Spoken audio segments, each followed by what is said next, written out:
Bulletin का बाकायदा आगाज करेंगे और सबसे पहले आपको बताएं कि इमरान खान लाडला ना रहे तो उससे निपटना 3 दिन का काम है। ये शख्स पाकिस्तान की तबाही है। स्टेक होल्डर्स नहीं, मरियम नवाज ने इमरान खान को मुल्क के लिए खतरनाक करार दे दिया। उनकी जानिब से कहा गया, इमरान खान ने इक़्तिदार में फौज की तारीफें की और उतरने पर न्यूट्रल और जानवर कहा। मरियम नवाज का इमरान खान को सियासत में मजहब के इस्तेमाल से बाज रहने का मशवरा।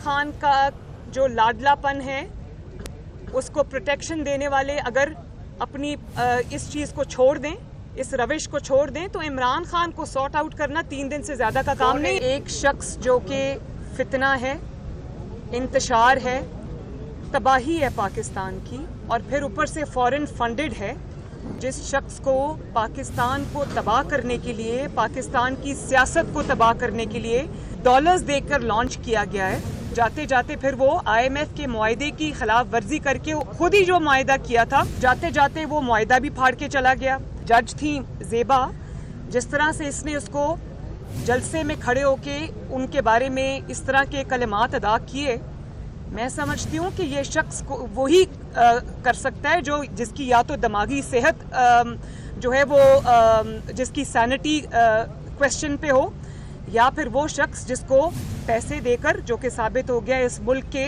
खुद की तबाही के लिए लॉन्च किया गया। जब वो गवर्नमेंट में थे और एक पेज पे थे तो वो सिपा सालार की तारीफें हमें दिन रात सुनने को मिलती थी। फिर एक वक्त ऐसा भी आया जब वो हुकूमत से निकाले गए तो उन्होंने उनको मीर जाफ़र भी कहा, मीर सादिक भी कहा, XYZ भी कहा, और फिर उनको न्यूट्रल कहा, जानवर कहा।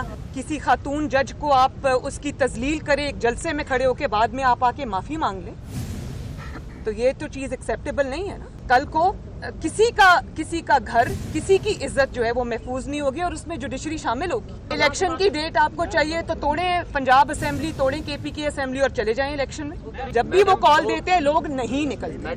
आपको याद है ना पहले जो कॉल दी थी तो वो इनकलाब हवा में लटका रह गया और वापस चला गया। मजहब एक बहुत मुकद्दस चीज़ है, उसको सियासत जैसी घटिया चीज़ों के लिए, अपनी ज़ाती सियासत के लिए इस्तेमाल नहीं करना चाहिए। जबकि लाहौर में पेनाडोल नायाब हो गई है और मरीजों को शदीद परेशानी का सामना है। जिन्ना अस्पताल के मेडिकल स्टोर्स पर भी पेनाडोल दस्तयाब नहीं है। मेडिकल स्टोर्स मालिकान का कहना है कि कंपनी से ही सप्लाई नहीं आ रही। मजीद जानेंगे हमारे नुमाइंदे अजमत आवान से। जी अजमत, बताइएगा।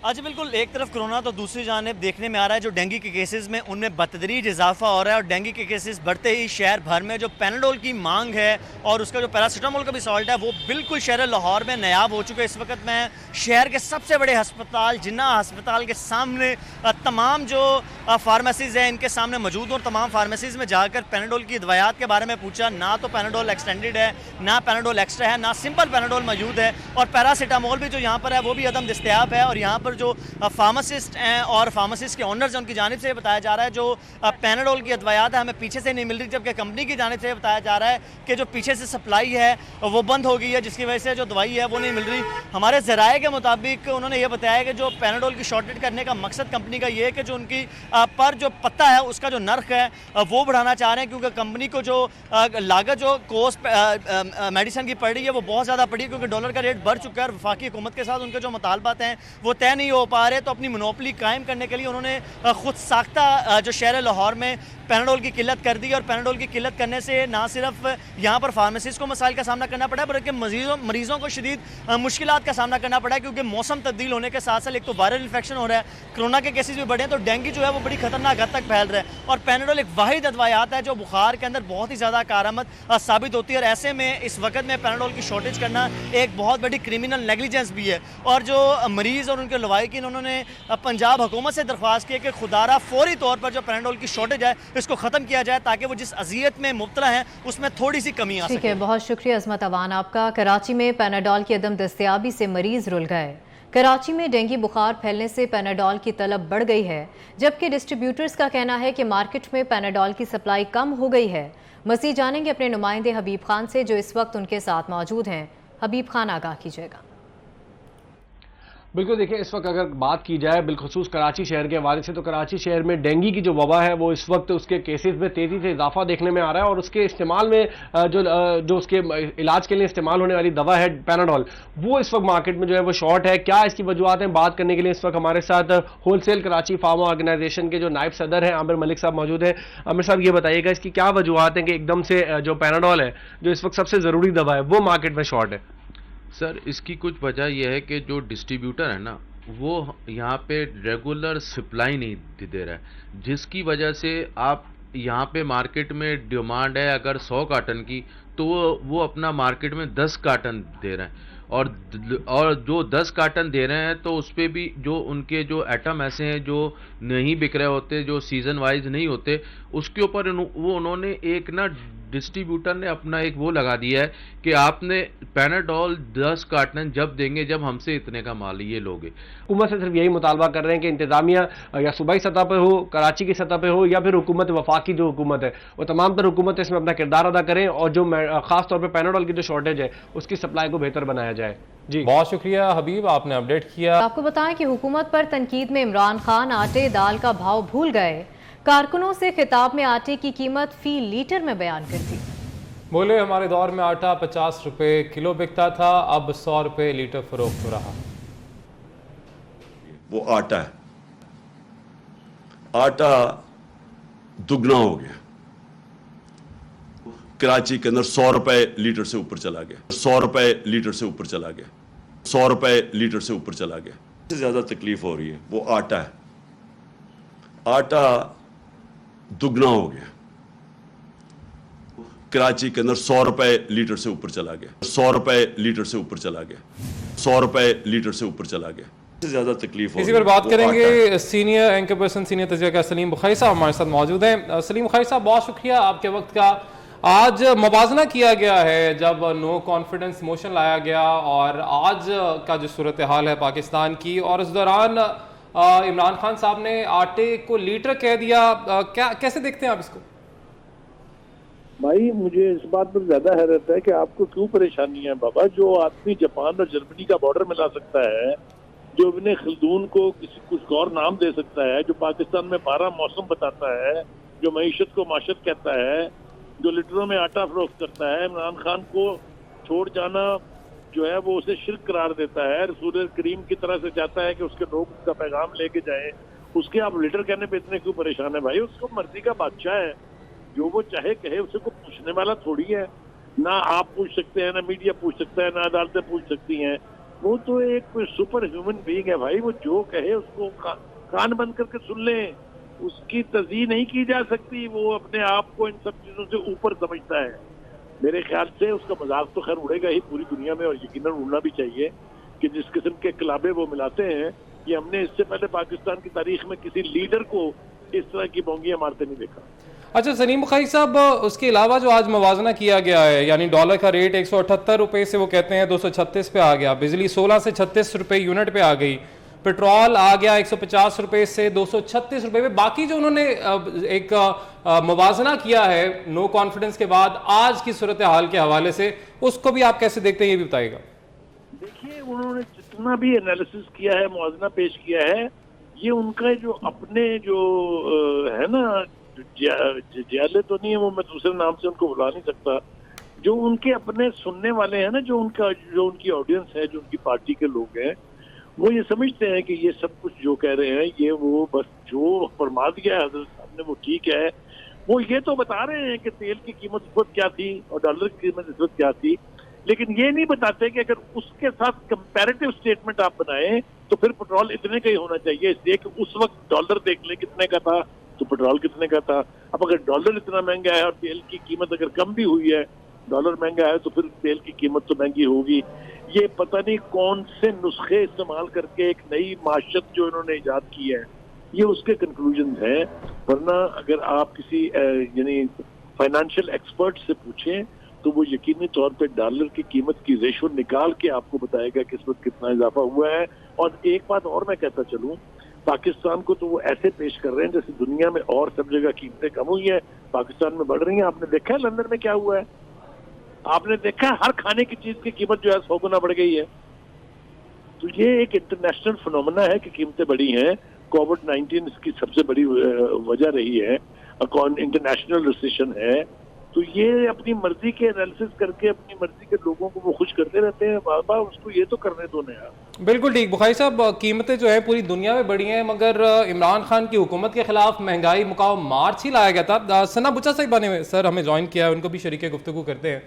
सना बुचा साहिबा, एक तो सबसे पहले तो यही जानना चाहेंगे जो हम चला भी रहे हैं कि लीटर में आटा आज खान साहब ने बता दिया, इस पर क्या कहेंगे? खान साहब की मेहरबानी है और रोज हमें इतनी नई इन्फॉर्मेशन देते हैं। आज मुझे पता चला कि आटा गुना हुआ शायद अवेलेबल है कराची में, कीमतें शायद इसलिए बढ़ गई है क्योंकि वो गुना हुआ मिल रहा है और लीटर तो उसके हिसाब से मिल सकता है। लेकिन चले अगर उनको ये मार्क्स दे दिए जाए फेस मार्क्स की तरफ तंग हो जाता है, इमरान खान साहब से ज़रा ज़्यादा होता है। लेकिन चले मेरा ये ख्याल है कि देखिए ये बात तो कहीं नहीं कही जा सकती कि ये जो अपने पर मौजूदा हुकूमत है इसने तो अच्छी कारकर्दगी दिखाई है। ज़ाहिर है जब आपने बुनियाद ही अपनी आने की यही बनाई हो कि आप आवाम को रिलीफ देने आ रहे हैं और अगर आप आके आवाम को रिलीफ ना देने के लिए रोज़ एक नया उधर तराश करेंगे तो जाहिर है कि लोग तो नहीं समझते बहुत सारी चीज़ें। IMF के साथ कैसे मुआहदे के साथ पैक किया इमरान खान साहब ने, वो उन्होंने सब्सिडी कैसे कम की, उनको कैसे पता चला कि अब ऐसे बाहर आ रहा है, उन्होंने कैसे जिन चीज़ों पर कम कर दी फौरन जल्दी चाहिए थी। लेकिन देखिए ना, इमरान खान साहब के पास जो इन्फॉर्मेशन है वो इनकरेक्ट नहीं है। जो उन्होंने मूडीज और फिच का एग्जाम्पल दिया, जो हमारी क्रेडिट रेटिंग के हवाले से बात की, तो हमारा उन्होंने कहा कि 22% हो गया है जो 5% था रिस्क फैक्टर, ये सब ये ऐसा नहीं है कि इमरान खान साहब गलत कर रहे हैं। लेकिन इमरान खान साहब का मसला ये है कि वो ये नहीं समझ पा रहे कि देखिए इमरान खान साहब एक अदम एतमाद आया, आप चले जाए, मामला खत्म हो जाना चाहिए था। लेकिन इमरान खान साहब को कौन समझाए कि वो अदम एतमाद की वजह से नहीं आई। आपके ये जो अदम इत्मीनान है अदम एतमाद पर, जो आप बार बार एक दिन तो आपने हुकूमत को चैन से गुजरने नहीं दिया, कौन सा दिन आपने जलसा नहीं, आप बेशुमार जलसे कर चुके हैं, आप बेशुमार धमकियाँ दे चुके हैं, आप ये तासुर देते हैं कि एस्टैब्लिशमेंट के अंदर कोई स्प्लिट है, एक आपके साथ है। ये आप कैसे इकोनॉमी स्टेबलाइज होगी जब आप एक अहम इदारे के हवाले से ये रूमर सर्कुलेट कराते हैं, ये तासुर देते हैं, आप कभी इदारों को ब्लैकमेल करते हैं, कभी इदारों को टारगेट करते हैं, तो इकोनॉमी उस मुल्क की कैसे संभलेगी? उस मुल्क की भरोसा कौन करेगा? उस मुल्क में इन्वेस्ट कौन करेगा? हमारे इन्वेस्टर्स क्यों इन्वेस्ट करेंगे? हमारे लोग कंस्ट्रक्शन में पैसा क्यों लगाएंगे? हमारे लोग इंडस्ट्रीज क्यों चलाएंगे? क्यों लोग इस मुल्क से बाहर जाना चाहते हैं? क्योंकि इस मुल्क को चलने नहीं दे रहा एक आदमी ने इस मुल्क को अपाहिज कर दिया है, हर तरीके से ना आगे बढ़ने देता है, ना साइड में जाने देता है। रोज एक नया तमाशा इन्होंने लगाया है, रोज एक नई बहस का ऐलान कर देते हैं। ये भी नहीं सोचते कि फ्लड्स आएंगे, ये भी नहीं सोचते कि 3 करोड़ जो हमारे लोग हैं वो इस वक्त कितने उनकी जिंदगी मुश्किल है। वो हमारे लिए मुश्किल पैदा करने के लिए उनकी बस ही नहीं होती। वो रोज एक धमकाने के मूड में आ जाते हैं, मैं खतरनाक हो गया हूँ, मजीद खतरनाक हो जाऊंगा, उसके बाद मैं खतरनाक तरीन हो जाऊंगा। अब मैं जनाब ये कर रहा हूँ, अब आप तोसी दे दें, अब आप ये कर दें, अब आप बना कर दें, अब ये अदिया बहाल कर दें। अब मैं तो अदिया को बड़ा समझता हूँ कि बड़ा एहतराम है अदिया के लिए। अब 22 के बाद अदिया के लिए भी एहतराम रहेगा या नहीं रहेगा? मतलब पूरा जहान इन्होंने ब्लॉक किया हुआ है, कोई चीज ये करने नहीं देते। 2 सूबे ज्यादा में ये इनकी हुकूमत है, ये क्या कर रहे हैं महंगाई कम करने के लिए? किसको सपोर्ट कर रहे हैं? ये अपने सूबों में क्या करते हैं? अगर हम देख लें, ठीक है, ये महंगाई कम करने के लिए क्या कर रहे हैं? 2 सूबों में इनकी हुकूमत है। सलीम बुखारी साहब, उन्होंने रिजर्व्स की भी बात की है आज। उन्होंने कहा कि जब नो कॉन्फिडेंस मोशन जमा करवाया गया, $16.2 अरब के रिजर्व थे पाकिस्तान के, और आज IMF से डील के बावजूद भी $8.8 अरब के रिजर्व हैं, और रुपया जो है उसकी कदर मुसलसल कम होती जा रही है, डॉलर फिर भी महंगा होता जा रहा है। हालांकि कहा जा रहा था कि शायद IMF की डील बहाल होने के बाद आपका जो रुपया है तगड़ा होना शुरू हो जाएगा। और जो खुलासा इस पूरी बात का मवाजने का उन्होंने निकाला है वो ये है कि जब तक इलेक्शंस नहीं होते, पॉलिटिकल स्टेबिलिटी नहीं होती, तब तक मामला ठीक नहीं हो सकते। इस पर आप क्या कहेंगे सलीम बुखारी साहब? सलीम बुखारी साहब से राब्ता बहाल करने की कोशिश करेंगे। सना बुचा साहिबा, यही सवाल मैं आपसे करना चाहूंगा।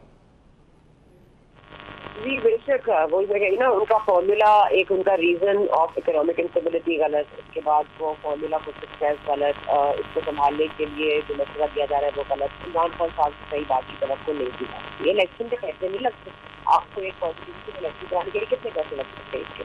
क्या नॉन का आपको नहीं पता? जो 9 सीटों पर खड़े हो रहे थे, आपको पता है कि एक सीट को आप कॉन्स्टिट्यूंसी में जब आप अपने आप को इलेक्ट करवाने की कोशिश में लगे होते हैं तो कितना खर्चा होता है? एक कॉन्स्टिट्यूंसी में इलेक्शन कराने का खर्चा कितना है? आप इस मुल्क में इस वक्त फ्लड रहे हैं, आप कहते कोई बात नहीं, चलिए 3 माह बात कर लेंगे, अभी हम बाकी जगह कर लेते हैं। फिर आप कहेंगे जी केपी में भी मसला है, तो ऐसा करते हैं कि राजनपुर के इलेक्शन भी दूर कर देते हैं, दिया खान की भी दूर कर देते हैं, केपी पंजाब में आप अपने एरिया से गैर कर लें, जो खिलाफ ज्यादा मुतासर है उनको बाद में इलेक्शन कर लेंगे। मतलब ये कौन सी है और ये कौन सी बात है कि इलेक्शन जो है, इलेक्शन के लिए भी आपको एक इंटरिम सेटअप चाहिए, उसके लिए 1000 तरह की आपको मशवरे करने पड़ेंगे, इसके बाद 1000 तरह के इनके एतराज़ात आएंगे, उसको जाहिर है किसी नाम पर इनको मुतफिक नहीं होंगे, कभी ये मुतफिक नहीं होंगे, कभी वो मुतफिक नहीं होंगे। ये तो मतलब कोई स्टेबिलिटी आने के तो आसार ही नहीं है। अगर ये इमरान खान साहब सिर्फ थोड़ा सा सब्र कर ले, सिर्फ थोड़ा सा अपनी पॉपुलैरिटी को थोड़ा सा कंट्रोल कर ले, अपनी धमकीबाजियों को जरा थोड़ी सी चेक में रखें, तो शायद जो मुल्क अभी करने की कोशिश कर रहे हैं, चाहे वो जितने भी ना है लोग, और मैं मानती हूँ कि उनसे बड़ी गलतियां हुई, उनको तो आना ही नहीं चाहिए था, लेकिन अब वो आ गए।